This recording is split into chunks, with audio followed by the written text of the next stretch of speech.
आप सभी को नमस्कार। आज बाल विकास में इकाई फर्स्ट के महत्वपूर्ण प्रश्न जो परीक्षा में आने के बिल्कुल 100% चांस रखते हैं, उन प्रश्नों को देखिए। तो बाल विकास में पहला प्रश्न है, मैं किसी की परवाह नहीं करता ऐसी अभिवृत्ति वाले बच्चों के व्यवहार को क्या कहते हैं? अस्वीकरण। अस्वीकरण मतलब वो स्वीकार ही नहीं करना चाहते, मतलब अस्वीकार करना चाहते, वो यूँ कर देते हैं मुझे किसी की परवाह नहीं, मुझे कोई कुछ भी कहता रहे, मुझे कोई मतलब नहीं उनसे। तो मतलब उसके अंदर कौन सी भावना अंदर भरी हुई है? अस्वीकरण की। तो मैं किसी की परवाह नहीं करता ऐसी अभिवृत्ति वाले बच्चों के व्यवहार को क्या कहते हैं? अस्वीकरण। मतलब उनके अंदर जो टेंडेंसी बन जाती है वो इस तरह की बन जाती है। अगला प्रश्न है सेकंड, किशोर अवस्था की मुख्य विशेषता है आत्मगौरव। मतलब बच्चा कोई भी हो, किशोर अवस्था की जब अवधि में पहुंचेगा तो उसके अंदर क्या आत्मगौरव की भावना प्रबल हो जाती है। उसका जो स्वाभिमान है वो किसी से, वो अपने स्वाभिमान को ठेस नहीं पहुंचाने देना चाहता है और अपना आत्मगौरव आत्मसम्मान को बढ़ाना या बढ़ाने का प्रयास करता रहता है। मतलब कोई उससे गलत ना बोले या कोई उससे कुछ कहता तो तुरंत उसका जवाब दे देगा उलट के। तो इस तरह से क्या होता है, उसके सम्मान को ठेस नहीं पहुंचना चाहिए, ये किशोरावस्था की विशेषता आ जाती है। सामाजिक एवं संवेगात्मक विकास साथ साथ चलते हैं, ये किसका कथन है? होल का। किसका कथन है? होल का। होल नामक जो वैज्ञानिक हुए उन्होंने कहा है सामाजिक एवं संवेगात्मक विकास साथ साथ चलते हैं। कैसे? समाज में आप रहते हैं, सामाजिक विकास चलेगा सही। अब संवेगात्मक रूप से कैसे? अपने अंदर संवेदनाएं होती है, अपने अंदर संवेग होते हैं, मूल प्रवृत्तियां होती है, वो क्या वो भी साथ में चलेंगे, क्योंकि समाज में सब तरह के लोग होते हैं। कोई अच्छी बात कहेगा, कोई कुछ कहेगा, कोई आपकी आलोचना करेगा, कोई निंदा करेगा, कोई कुछ कहेगा। तो इस तरह से क्या होता है, ये दोनों चीज़ें साथ साथ चलते हैं। तो ये किसने कहा है? हॉल ने। नैतिक मूल्यों का विकास किया जा सकता है यदि अध्यापक स्वयं उन पर आचरण करे। देना बालक क्या होता है, अब स्कूल में शिक्षक को देखकर या शिक्षक को जो कार्यशैली है, शिक्षक का जो बोलने चालने का तरीका है या शिक्षक जो कार्य करता है उसी से क्या होता है, बालक प्रेरित होता है स्कूल में। तो वो घर पर एक अलग बात हो जाती है, समाज में सामाजिक वातावरण में या बाहरी पर्यावरण में ज़्यादा समय रहता है बालक, तो उस पर भी बहुत सारे लोगों का इफेक्ट पड़ता है। तो क्या होता है कि नैतिक मूल्यों का विकास तो अध्यापक का आचरण करके ही करेगा बालक। अगर और शिक्षक का आचरण जितना अच्छा हुआ तो बालक उसके पद चिन्हों पर चलने का प्रयास भरपूर करेंगे। तो यदि अध्यापक स्वयं उन मूल्यों का आचरण करे तो बालक भी क्या उन्हीं आचरणों का प्रयोग अपने अंदर करने लग जाएगा। तो इस प्रकार से नैतिक मूल्यों का विकास उस बालक के अंदर हो जाएगा। अगला प्रश्न है, एक दिग्भ्रमित का पथ प्रदर्शन किया जा सकता है बालक के अच्छे व्यवहार की प्रशंसा करके। जैसे कोई बालक है वो दिग्भ्रमित मतलब पथ से मतलब भ्रमित हो गया, वो गलत रास्ते पर जा रहा है, तो हम उस बालक के अंदर जो अच्छी खूबियां हैं उनकी अगर हम प्रशंसा करने लग जाएं तो वो हो सकता है वापस उस गलत मार्ग से हटके वापस अच्छे मार्ग पे जाए। और उसकी जब हम सराहना करेंगे तो हो सकता है उसका हृदय परिवर्तन हो जाए, उसके मानसिक विचार परिवर्तन हो जाए और वो अच्छे मार्ग पर चलकर बहुत अच्छा कार्य भी कर सकता है। प्रश्न अगला है, किशोरों की आवश्यकता है वाद विवाद तर्क और चर्चा। देना किशोर अवस्था में किशोर क्या करते हैं? वाद विवाद करते हैं, तर्क करते हैं, चर्चा करते हैं, बातचीत करते हैं, ग्रुप डिस्कशन को ज़्यादा पसंद करते हैं। और किशोर अवस्था में क्या होता है कि तर्क करने की शक्ति बच्चों के अंदर ज़्यादा जागृत होती है, वो हर विषय में तर्क करते हैं, ऐसा क्यों नहीं, ऐसा क्यों नहीं हुआ, ये ऐसे से ऐसे भी हो सकता था, आपने ऐसे कैसे कर दिया। तो इस तरह की जो विचारधारा मतलब बच्चे के अंदर आने लग जाती है, वाद विवाद करता है, वो ग्रुप डिस्कशन करता है, चर्चा करता है, डिबेट वगैरह। कक्षा 5 का एक बालक सदैव चिंतित और कुंठित रहता है, स्वयं परामर्शदाता की भूमिका निर्वहन करेंगे। अगर कोई किसी भी कक्षा का बालक अगर कुंठित या तनाव से ग्रसित है तो हमको क्या करना चाहिए? स्वयं परामर्शदाता मतलब स्वयं मतलब उसका मार्गदर्शन परामर्शदाता बनकर उसके लिए हम बहुत मतलब उसके माइंड में ऐसे ऐसे विचार अच्छे से अच्छे भरें ताकि उसकी भूमिका जो है उस तनाव और कुंठा से ग्रसित जो स्थिति है उससे बाहर निकल आए। तो बालकों के लिए हम क्या करें? स्वयं परामर्शदाता की भूमिका निर्वाह करें। कौन? स्वयं हम शिक्षक। 8वां प्रश्न है, मानव जीवन की मानव भौतिक एकता कहलाती है मन तथा शरीर का विकास।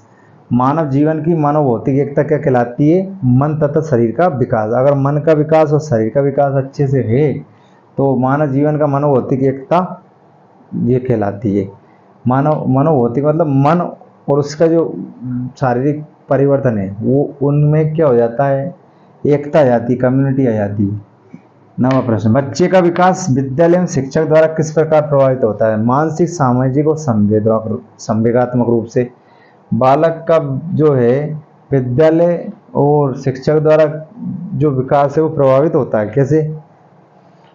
जैसे शिक्षक की क्या विचारधारा है तो उस विचारधारा पे बालक चलना चाहेगा।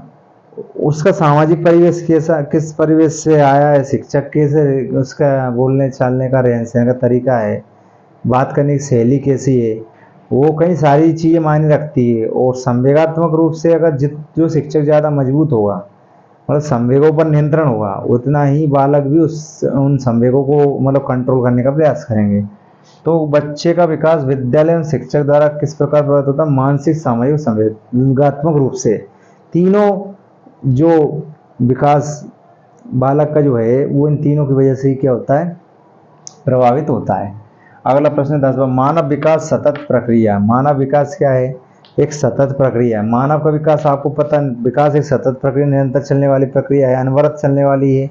और विकास जन्म से पूर्व अवस्था से लेकर जब तक व्यक्ति वृद्ध होता है तब तक चलती रहेगी। अनवरत प्रक्रिया है, निरंतर चलती रहेगी, सतत प्रक्रिया है। 11 एडोलसेंस पुस्तक के लेखक स्टेनले हॉल। स्टेनले हॉल को किशोर मनोविज्ञान का पिता भी कहते हैं। और स्टेनले हॉल ने एडोलसेंस नामक जो पुस्तक लिखी उसमें बहुत ही अच्छा मतलब किशोर मनोविज्ञान के बारे में बहुत ही अच्छा समझाया है, लिखा है उन्होंने। दार्शनिक थे, बहुत बड़े मनोवैज्ञानिक थे। 12वां प्रश्न, भाषा अवबोधन से संबद्ध विकार है भाषागत अस्फेसिया। अस्फेसिया मतलब भाषा अवबोधन मतलब भाषा में जो बोध है उसमें जो विकार उत्पन्न होता है। मतलब कोई बच्चा भाषा का बोध नहीं सीख पाता, भाषा का विकास उसमें अच्छे से नहीं हो पाता तो उसको बोलते हैं भाषागत। इसको इंग्लिश में बोलते हैं अस्पेसिया। एक बालक सदैव दूसरों के प्रति सहानुभूति दिखाता है, ये आदत है भावना संबंधी आदत। मतलब दूसरों क्या होता है, कोई बालक के लग गई जैसे खेल खेल में, अब बालक गिर गया तो दूसरे बालक के अंदर भावना जाएगी, थोड़ा उसका हृदय पिघल जाएगा, करुणा की भाव जाएगी। तो सहानुभूति दिखाता है। और ये सहानुभूति जो है वो कौन सी आदत है? भावना संबंधी आदत। मतलब उसके अंदर जो भावना जागृत हुई, जो सहानुभूति का भाव जागृत हुआ वो क्या है? उस बालक का दूसरे बालक के प्रति जो रवैया था, जो नजरिया था वो बदल गया। और करुणामय भाव से वो उसकी क्या कर रहा? मदद कर रहा, उसको उठा रहा, उसके लिए मतलब जो भी प्राथमिक उपचार है वो करवाने का प्रयास करेंगे। तो बालक सदैव दूसरों के प्रति सहानुभूति दिखाता है, भावना संबंधी आदत हो जाती है। बालक में तर्क की क्षमता विकसित करने के लिए संदर्भ बदलते हुए प्रश्न पूछेंगे हम। मतलब बालक के अंदर अगर तर्क क्षमता नहीं है, तर्क क्षमता हम विकसित करना चाहें तो बालक को हम संदर्भ बदलते हुए अलग अलग प्रश्न करेंगे। हम जैसे बालक से पूछेंगे पर्यावरण में कि ये जैसे नीम का पेड़ है तो ये नीम का पेड़ किस कारण से उपयोगी है, या ये पीपल का वृक्ष है तो पीपल का वृक्ष किस कारण से उपयोगी है, या जैसे और भी अलग अलग प्रकार के उनके मतलब गुण, उनकी जो मतलब पेड़ पौधों का हमारे जीवन में क्या योगदान है, किस किस काम में आते हैं। तो यहाँ पर बच्चे क्या होगा? तर्क वितर्क करने लग जाएगा और तर्क वितर्क करते करते धीरे धीरे वो अलग अलग चीज़ों के बारे में ज़्यादा से ज़्यादा जानने का प्रयास करेगा। तो क्या होता है कि संदर्भ बदलते हुए हम प्रश्न पूछेंगे। सामाजिकरण है, सामाजिक वातावरण में अनुकूलन और समायोजन। सामाजिक वातावरण में अनुकूलन और समायोजन, यही सामाजिकरण है। सामाजिक वातावरण में जो बालक सबसे ज़्यादा अनुकूलन और समायोजन कर सकता है वही सामाजिकरण की जो समाज के अंदर उपस्थित उसका जो विकास है, सामाजिक विकास जो होना है वो बहुत अच्छे से हो पाएगा। अगर वो वातावरण जिस तरह का भी है, समाज में जिस सब तरह के लोग रहते हैं तो उनके साथ उसको बातचीत करने का तौर तरीका, एक अनुकूलन या एडजस्टमेंट कैसे कर सकता है वो उस चीज़ में मतलब माहिर तभी हो सकता है जब वो इन चीज़ों का अपने अंदर डेवलपमेंट कर लेगा। अगला है किशोरावस्था के आकस्मिक विकास का सिद्धांत किसने दिया था? तो ये दिया था स्टैनली हॉल ने 1904 में। किशोर अवस्था के आकस्मिक विकास का सिद्धांत किसने दिया था? स्टैनली हॉल ने 1904 में। बीएफ स्किनर के अनुसार बच्चों में भाषा का विकास अनुकरण और पुनर्वलन पर का परिणाम है।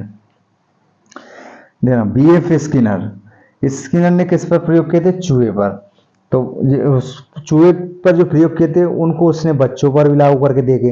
तो बच्चों में भाषा का विकास अनुकरण और पुनर्वलन का परिणाम, मतलब बच्चा क्या होता है, भाषा कैसे सीखता है? आपको सबसे पहले पता होगा, बच्चा अनुकरण करता है किसका? बड़ों का। घर में परिवार में जो सदस्य हों, जो जैसी भाषा बोलेंगे वैसे ही भाषा शैली उसके अंदर वो मतलब बोलने का प्रयास करेगा, वही शब्दों का प्रयोग धीरे धीरे तुतलाते हुए बोलेगा। फिर अच्छी एक मतलब उसका जो वोकल बॉक्स से अच्छा खुल जाता है, अच्छे से मतलब उसका मतलब प्रोनाउंसिएशन करने लग जाता है।